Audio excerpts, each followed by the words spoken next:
Capítulo 2 A Fazenda. Uma das primeiras lembranças que tenho é a de ter chegado um pouco atrasado para o primeiro dia no primeiro ano da escola. Quando entrei na sala de aula, as crianças corriam e pulavam em cima das cadeiras, até mesmo nas carteiras. Um pandemônio. Minha reação foi de curiosidade. Olhei para os colegas e pensei, devo me juntar a eles?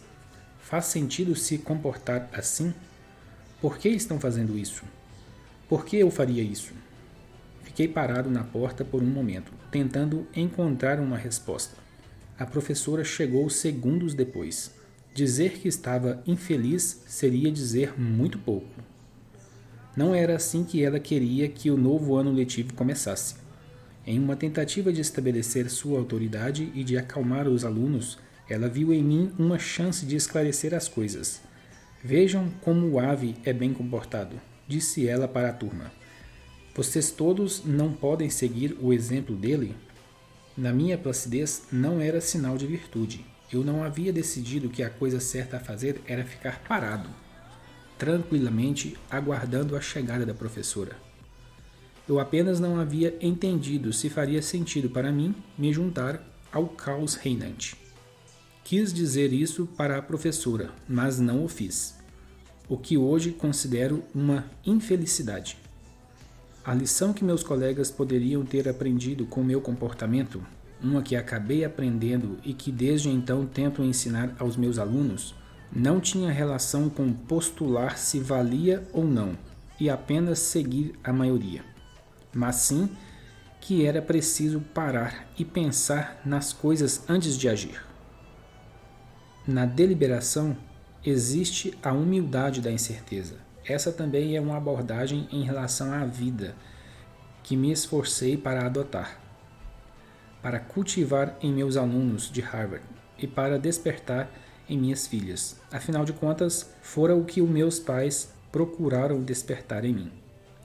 Fui criado em Israel, na fazenda de nossa família em Beit Hanan, um vilarejo a cerca de 23 quilômetros ao sul de Tel Aviv. É uma comunidade agrícola que remonta ao ano de 1929 e que pouco depois de sua fundação se gabava de ter 178 habitantes. Até 2018, porém, esse número aumentou para apenas 548 pessoas. Na minha infância, o vilarejo se caracterizava pelos pomares e estufas que cultivavam todos os tipos de frutas, hortaliças e flores. Beit Hanan também era um moshav, um tipo especial de aldeia, diferentemente do kibbutz, onde a terra é cultivada de forma comunitária. Um moshav é composto por famílias diferentes, proprietárias de suas próprias fazendas. Nossa fazenda era notável pela imensa plantação de árvores da noz pecan. Meu pai era o líder do setor em Israel, mas também cultivávamos laranjas e toranjas. Naquele tempo, os pés de noz pecan, que podem chegar a 30 metros de altura, elevavam-se à minha volta. Mas as árvores dos cítricos, com seu perfume intenso e característico quando a fruta estava madura, raramente se erguiam a mais de 3 metros e eram mais fáceis de escalar. Cuidar do arvoredo e supervisionar o equipamento necessário era uma ocupação em tempo integral para o meu pai, David, um habilidoso solucionador de problemas. De fato, lembro-me dele principalmente por meio dos objetos, os tratores que mantinha, as árvores de nossos pomares das quais cuidava, os utensílios que consertava pela casa e na fazenda. Uma lembrança particularmente nítida é vê-lo subir no telhado da nossa casa, no verão de 1969, para garantir que o sinal nos permitiria assistir ao pouso lunar da Apollo 11 pela TV. Mas, por mais competente que meu pai fosse, o volume de trabalho era tamanho que sobrava um bocado de tarefas diárias para mim e para minhas duas irmãs. Criávamos galinhas e, ainda bem pequeno, eu recolhia os ovos todas as tardes e passava muitas noites de lanterna em punho, caçando frangotes que haviam fugido das gaiolas. Israel era um lugar bem precário nos anos de 1960 e 1970, as décadas da minha juventude. Depois da Segunda Guerra Mundial, refugiados judeus aumentaram a população em 1/3, e o número de habitantes passou de 2 milhões para pouco mais de 3. Muitos chegavam da Europa e os ecos do Holocausto nunca se ausentavam. Além disso, os países árabes do Oriente Médio eram resolutamente hostis a nosso país, que tinha decidido manter seu território. Os conflitos vinham um atrás do outro. A Guerra do Sinai, em 1956, precedeu a Guerra dos 6 Dias, em 1967, que precedeu a Guerra do Yom Kippur, em 1973. Embora tivesse poucas décadas de existência quando eu era criança, Israel estava mergulhado em história antiga e recente, e os israelenses de então, como os de agora, tinham ciência de que a sobrevivência do país dependia em deliberar as consequências de suas escolhas. Apesar disso, Israel é um lindo país. Beit Hanan e a fazenda da minha família foram lugares esplêndidos para se crescer. A atmosfera de liberdade inspirou meus primeiros escritos, anotações que eu acumulava na primeira gaveta de minha escrivaninha. De fato, durante boa parte da minha vida adulta, me consolou a ideia de que, se eventualmente minha forma livre de pensar me criasse problemas, eu poderia sempre e muito felizmente retornar para a fazenda da minha infância. É comum pensar que a vida é uma coleção dos lugares que visitamos, mas isso não passa de uma ilusão. A vida é uma coleção de acontecimentos e esses acontecimentos são resultados de escolhas, e apenas algumas dessas escolhas estão ao nosso alcance. Naturalmente, existem continuidades. A ciência que faço hoje tem ligação direta com a minha infância.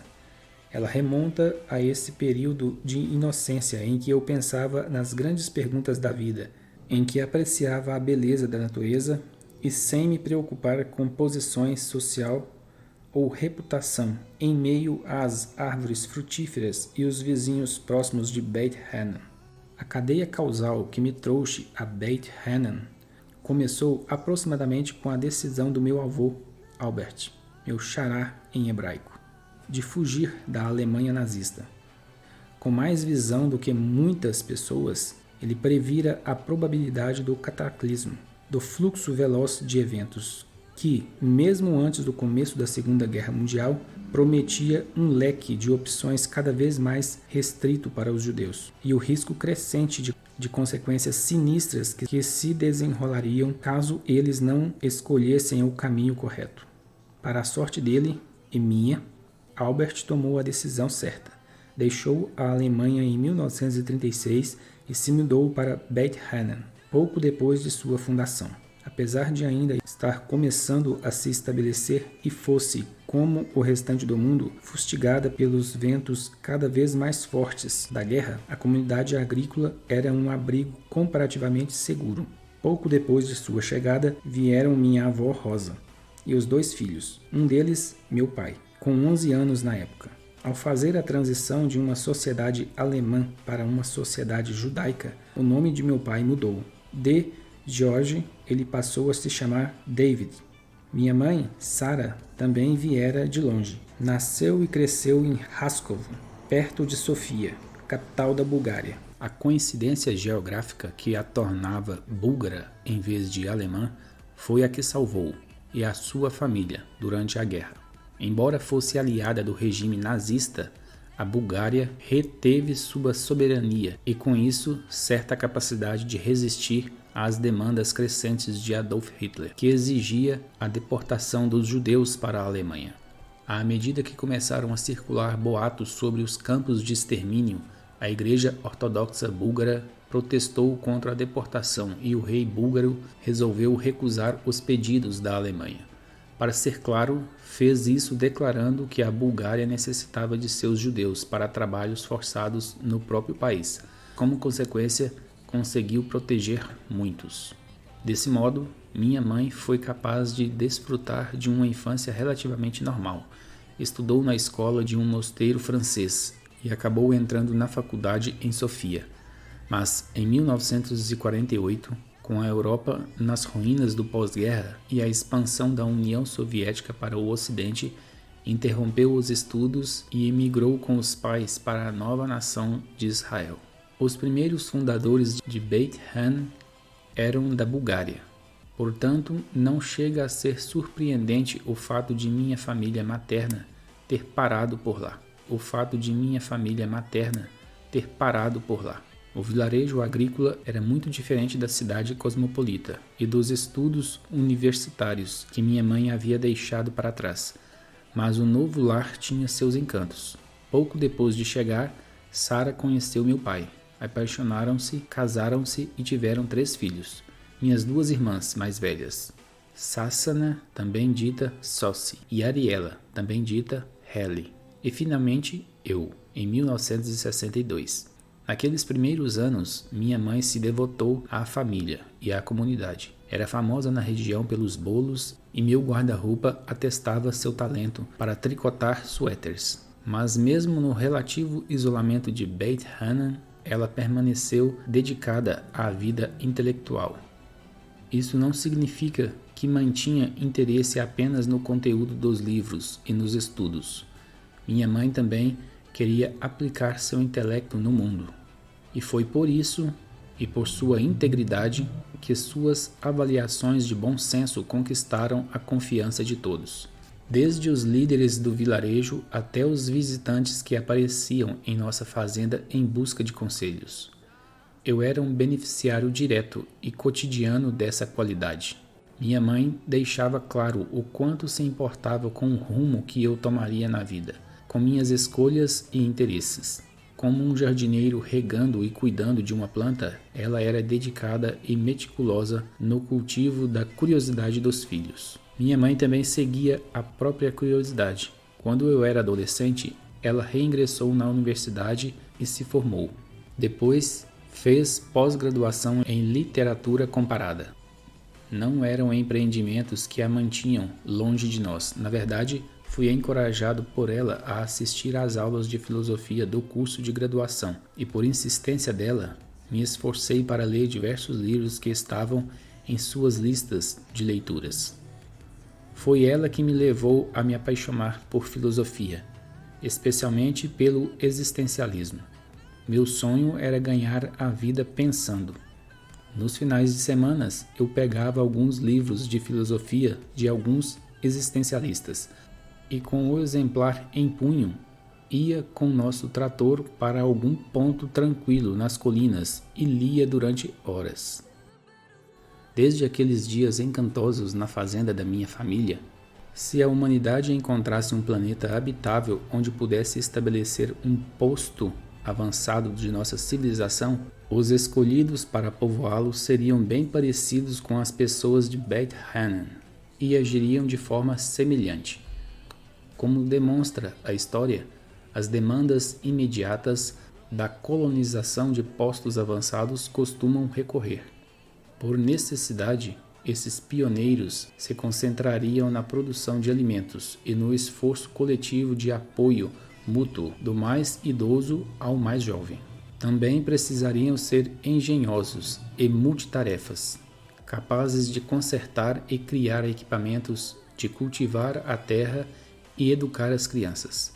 Também creio que encontrariam tempo para cuidar da vida intelectual, mesmo em lugar tão remoto. Suspeito que, quando as crianças entrassem na vida adulta, se veriam diante da mesma expectativa que eu encontrei: prestar serviço à sociedade obrigatoriamente. Meu plano de me tornar filósofo e lidar com alguma das perguntas fundamentais que a humanidade enfrenta há anos foi adiado pela convocação feita a todos os cidadãos com mais de 18 anos. Esperava-se que todos prestassem serviço. Como eu havia demonstrado potencial para a física durante o ensino médio, fui selecionado para o Talpiot, um novo programa que recrutava anualmente 2 dúzias de pessoas para trabalhar em pesquisas relacionadas com a defesa e seguir um rigoroso treinamento militar. Minhas ambições acadêmicas precisaram ser deixadas de lado. Sartre e Camus, os existencialistas que eu lera, na juventude não se encaixavam no novo papel que me havia sido designado.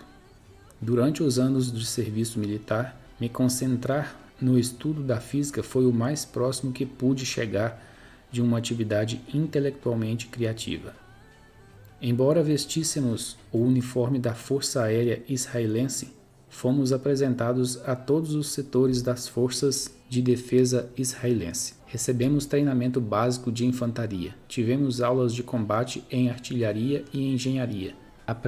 Aprendemos a dirigir tanques, a portar metralhadoras encaminhadas que duravam a noite inteira e a saltar de paraquedas de um avião. Do ponto de vista atlético, eu felizmente estava em boa forma, de modo que os desafios físicos eram difíceis, mas suportáveis. E junto com essas responsabilidades, eu me dedicava afinco ao curso na Universidade Hebraica, em Jerusalém. O Talpiot determinava que estudássemos física e matemática, matérias que pareciam suficientemente próximas da filosofia, e estudar qualquer coisa na universidade parecia bem mais empolgante que me arrastar pela lama com um fuzil nas costas. Quando a oportunidade me foi dada, fiz o melhor possível para justificar a confiança que o governo depositava em mim. Foi também nessa época que comecei a perceber que, embora a filosofia fizesse as perguntas fundamentais, com muita frequência ela não era capaz de resolvê-las. A ciência, como eu estava aprendendo, talvez me deixasse em uma posição melhor para correr atrás das respostas. Depois de 3 anos de estudos e treinamento militar, eu estava em vias de começar a trabalhar em algum projeto industrial ou militar com aplicações práticas imediatas. No entanto, fui em busca de um caminho mais criativo, um que oferecia maiores desafios intelectuais e de pesquisa. Visitei uma instalação que não se encontrava na lista oficial de destino para pesquisadores e preparei uma proposta pouco convencional. A essa altura, eu já dispunha de uma folha corrida de realizações tanto em sala de aula quanto em treinamento militar, e a cúpula do Talpiot aprovou minha ideia. A princípio para 3 meses de teste, e depois para 5 anos, e depois para os 5 anos restantes do meu período de serviço, de 1983 a 1988. Meu trabalho evoluiu rapidamente em novas direções, algumas consideradas muito intrigantes pelos militares. A emoção das inovações científicas me fez desenvolver a teoria para um novo projeto, que levou a uma patente. Usar uma descarga elétrica para a propulsão de projéteis em velocidades mais altas do que era possível com os propelentes químicos convencionais. O projeto cresceu e veio a empregar um departamento inteiro com dúzias de cientistas. Foi o primeiro esforço internacional a receber financiamento do Instituto de Defesa Estratégica, também conhecido como Guerra nas Estrelas, o ambicioso programa norte-americano de defesa antimísseis, anunciado em 1983 pelo presidente Ronald Reagan. Naquela época, a Guerra Fria parecia um acessório permanente das relações internacionais. A disputa entre Estados Unidos e União Soviética, entre democracia e comunismo, entre Ocidente e Oriente, já se desenrolava por décadas. Os dois lados haviam acumulado um vasto arsenal de armas nucleares, o suficiente para destruírem-se mutuamente várias vezes. O relógio do juízo final, criação dos integrantes do Boletim dos Cientistas Atômicos, idealizado para alertar a humanidade sobre a possibilidade de uma catástrofe criada pelo homem, estava quase sempre a 7 minutos da meia-noite.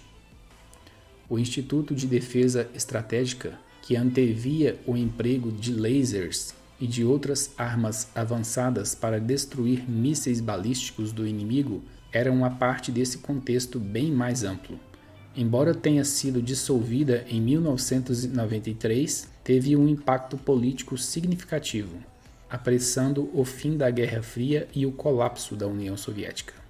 Este trabalho também formou a espinha dorsal da minha dissertação para o PhD, que completei aos 24 anos. O tema era a física de plasma, que trata do mais comum dos 4 estados fundamentais da matéria. O plasma é componente das estrelas, dos relâmpagos e de certas telas de televisão. Caso esteja curioso, o título da minha dissertação era Aceleração de partículas em altas energias e amplificação de radiação coerente por interações eletromagnéticas nos plasmas. Bem menos atraente do que o título deste livro, com toda certeza. Mesmo com um PhD na mão, eu não tinha muita certeza do que minha escolha seguinte seria ou deveria ser.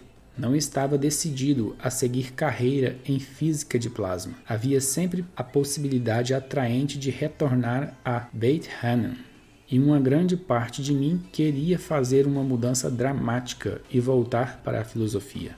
No entanto, uma cadeia de escolhas, das quais apenas algumas foram minhas, me colocou em outra trajetória. Tudo começou durante uma viagem de ônibus durante o serviço militar. Aria Ziegler, um físico que se sentou a meu lado, mencionou por acaso que o lugar mais prestigioso para cursar um doutorado seria o Instituto de Estudos Avançados da Universidade de Princeton, Nova Jersey. Posteriormente, durante uma das reuniões com representantes do Instituto de Defesa Estratégica em Washington, D.C., e depois em uma conferência sobre física de plasma na Universidade do Texas, estive com o Papa da Física de Plasma, Marshall. Eu sabia que ele havia passado pelo Instituto e pedi detalhes. Marshall logo me estimulou a ir lá para uma visitinha rápida. Animado, imediatamente telefonei para Michelle Sage, do administrativo do Instituto de Defesa Estratégica, e perguntei se poderia agendar essa ida na semana seguinte. Ela respondeu: "Não permitimos visitas de pessoas sem credenciais. Por favor, nos envie seu currículo e informarei se a sua visita é possível." Sem me abalar, enviei uma lista com minhas 11 publicações e voltei a telefonar dias depois. Sage permitiu que eu marcasse uma visita ao final da minha estadia nos Estados Unidos. Quando cheguei a seu escritório bem cedo na manhã marcada, Sage disse: "No momento, há apenas um docente com tempo disponível. Freeman Dyson. Vou apresentá-lo." Fiquei animadíssimo. Lembrei-me do nome de Dyson, dos livros de eletrodinâmica quântica. Pouco depois de ter me sentado em seu escritório, ele me disse: "Você vem de Israel? Conhece John Bacall? Ele gosta de israelenses." Dyson deve ter percebido minha expressão de curiosidade, porque prosseguiu: "A esposa dele, Neta, é israelense."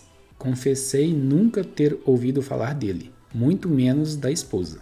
Descobri que John Bacall era astrofísico e pouco tempo depois almoçamos juntos. O encontro acabou com ele estendendo o convite para que eu retornasse a Princeton e passasse um mês. Depois eu ficaria sabendo que neste interim Bacall se encarregou de fazer uma verificação internacional, perguntando aos mais notáveis cientistas israelenses, como Nieman, o que pensavam a meu respeito. Seja lá o que tenha ouvido, no final dessa segunda visita, John me convidou para ir a seu escritório e me ofereceu uma prestigiosa pós-graduação, que duraria 5 anos, mediante a segunda condição, que eu estudasse astrofísica. É claro que aceitei. No momento em que comecei a ser encorajado a dedicar minha carreira à astrofísica, eu sequer sabia o que fazia o Sol brilhar. O fato de a especialidade de Bacall ser a geração de neutrinos no interior do Sol, partículas de baixa interação, só tornava mais constrangedora minha ignorância a respeito do tema. Até aquele momento eu havia me concentrado em plasmas terrestres e aplicações mais terráqueas. A título de clareza, Bacall sabia em qual área de pesquisa eu atuava. Sua proposta foi feita apesar disso. Na época, já me parecera notável que tivesse assumido o risco e hoje em dia me parece ainda mais.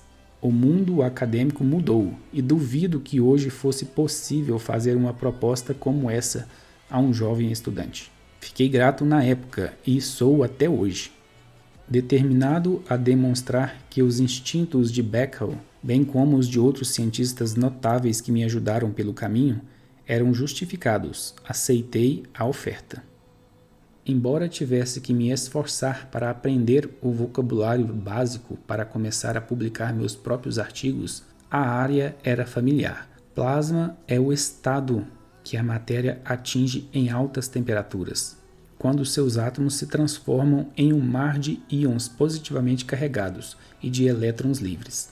Embora a maior parte da matéria ordinária presente hoje no universo, inclusive a do interior das estrelas, se encontram em estado de plasma, os estudos dessa área se concentram em experimentos de laboratório, realizados em condições consideravelmente diferentes daquelas encontradas no espaço. Para aproveitar meus pontos fortes, a primeira grande fronteira de pesquisa que explorei como astrofísico revolvia em torno de quando e como a matéria atômica do universo se transformou em plasma.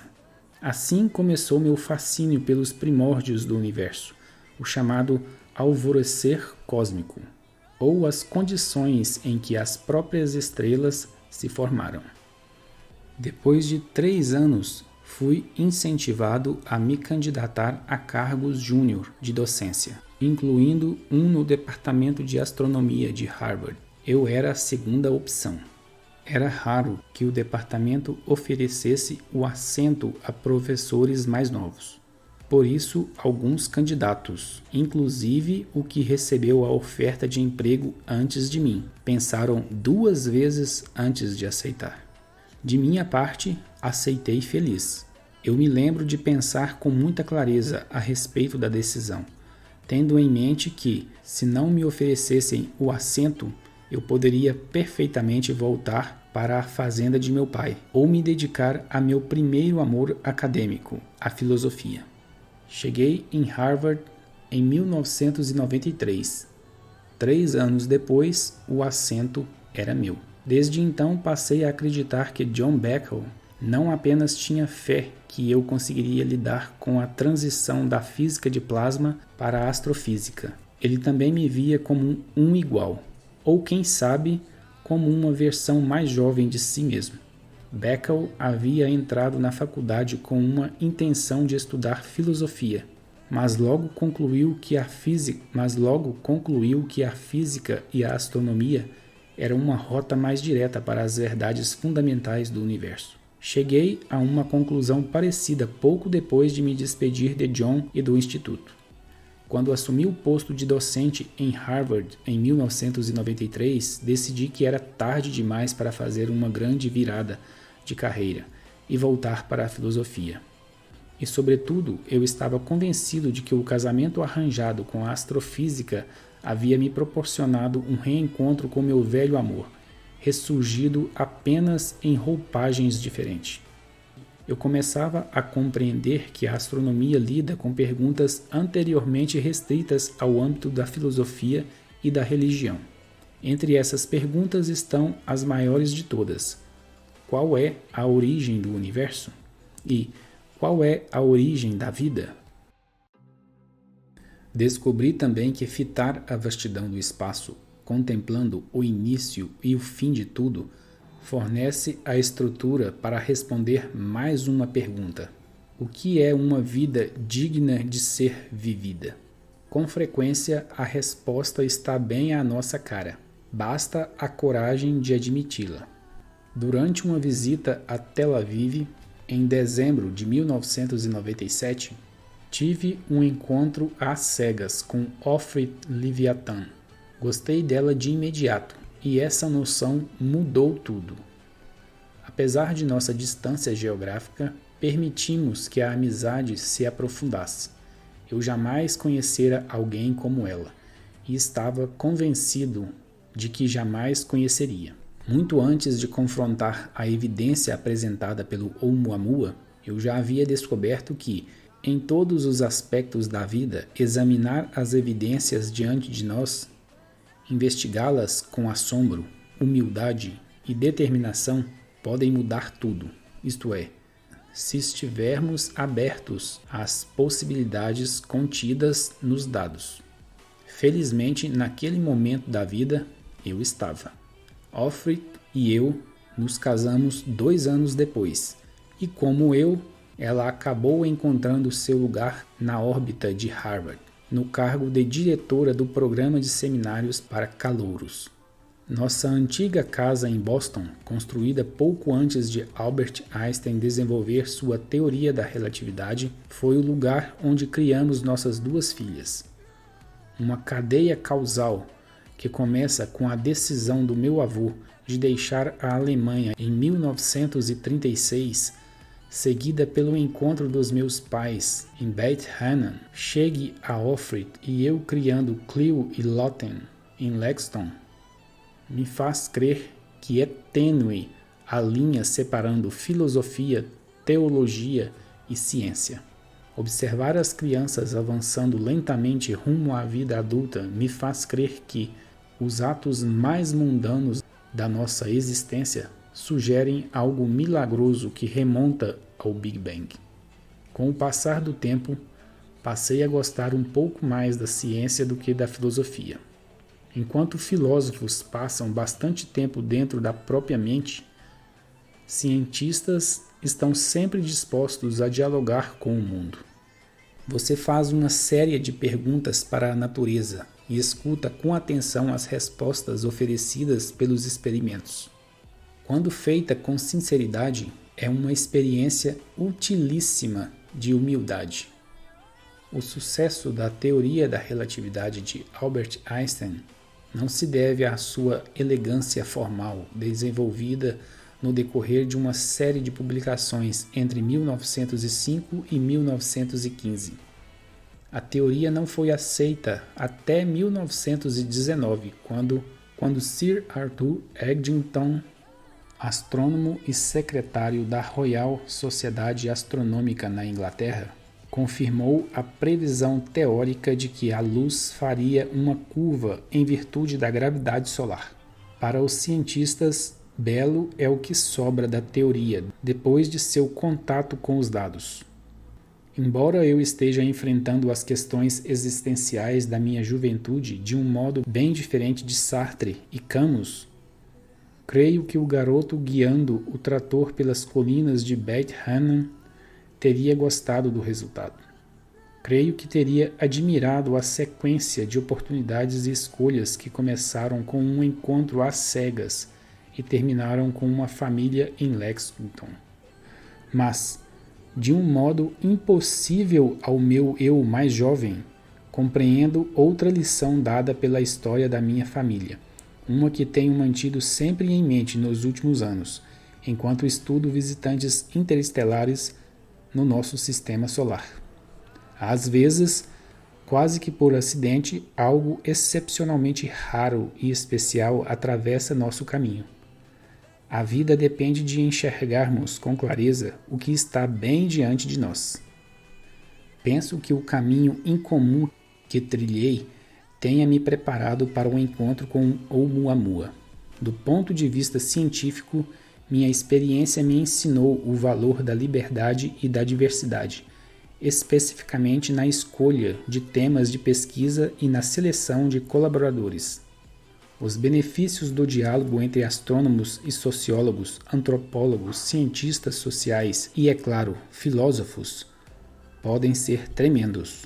No entanto, descobrir que no mundo acadêmico as carreiras interdisciplinares costumam compartilhar do destino das conchas raras trazidas até a areia.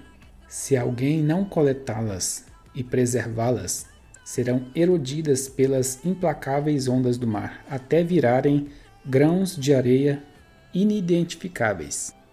Durante toda a minha carreira, houve diversos momentos em que eu poderia ter me desviado para um caminho diferente e menos fortuito.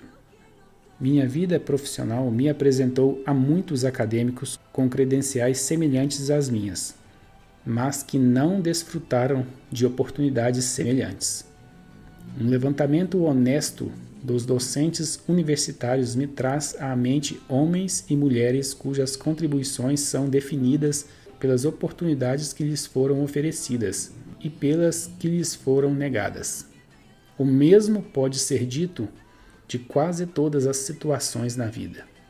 Tendo em mente que fui beneficiado por pessoas que me deram oportunidades, hoje sou profundamente comprometido em ajudar outros jovens a alcançar seus potenciais, mesmo quando isso significa não só desafiar ideias ortodoxas, como também práticas ortodoxas mais perniciosas. Como parte dessa missão, me esforcei muito para manter no ensino e na pesquisa uma visão de mundo que alguns podem considerar infantil. Não me ofendo com essa opinião.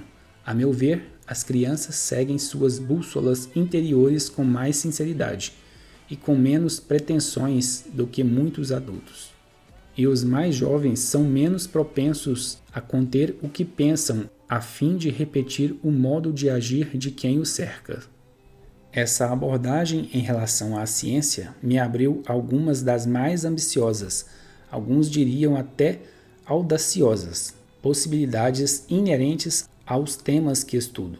A ideia, por exemplo, de que o Oumuamua, o objeto interestelar observado em sua trajetória pelo céu em outubro de 2017, não seria um fenômeno de origem natural. Capítulo 3. Anomalias.